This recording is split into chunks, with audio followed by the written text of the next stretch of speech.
இது வரைக்கும் என் வாழ்க்கையில் யாருமே எனக்கு ராக்கி கட்டினதே இல்லை. ஃபஸ்ட் டைம் கட்டியிருக்கேன். சாப்பிட போயிருந்தேன் லஞ்ச் ஒரு கடைக்கு. 4 வடநாட்டு நண்பர்கள் வந்து அங்கே ஒர்க் பண்ணுறவங்க. அவங்களுக்குள்ளே வந்து ரொம்ப தீவிரமாக ஏதோ பண்ணிகிட்டு இருந்தாங்க. நான் வேடிக்கை பார்த்துட்டே இருந்தேன். என்ன பண்ணுறாங்க அப்படின்னு சொல்லிட்டு எனக்கு கொஞ்சம் ஆச்சரியமாக இருந்தது. என்ன ராக்கியை இவ்வளோ சின்சியராக கட்டிட்டு ரொம்ப சாமிலாம் கும்பிட்டு, ஸோ அந்த மாதிரி தேங்காய்லாம் வச்சு ஒரு ரிச்சுவல் மாதிரி பண்ணிகிட்டு இருந்தாங்க, கம்பல்சரி மாதிரி. இத்தனைக்கும் வந்து அவங்க அதை ஒரு வீடியோக்காகவோ இதுக்காகவோ பண்ணல. ஏன்னா அங்கே யாருமே அதை வீடியோலாம் எடுக்கல. அவங்க ரொம்ப சின்சியராக செக்லூர்டாக ஒரு இடத்துல போய் அதை பண்ணிகிட்டு இருந்தாங்க, அவங்க ஒர்க் பண்ணுற இடத்துலையே. ஸோ நான் சும்மா அப்சர்வ் பண்ணிகிட்டு இருந்தேன். நான் பார்த்துட்டு இருந்தேன், அவங்க பார்த்துட்டாங்க. உடனே வந்து என்னையும் கூப்பிட்டாங்க.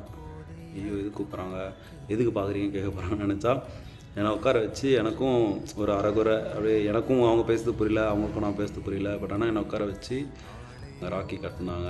I feel very overwhelmed. இந்த மாதிரி வெளி ஊர்லேருந்து ஒருத்தவங்க நம்ம ஊரில் வந்தாலே, முக்கியமாக இந்த வட மாநிலங்கள்லேருந்து வந்தாலே வந்து கண்டிப்பாக இவங்க வந்து மாசுபடுத்த தான் வந்திருக்காங்க, நம்ம ஊரை வந்து கெடுக்க தான் வந்திருக்காங்கன்ற ஒரு பர்ஸ்பெக்டிவ் வந்து மேலோங்கி இருக்குது.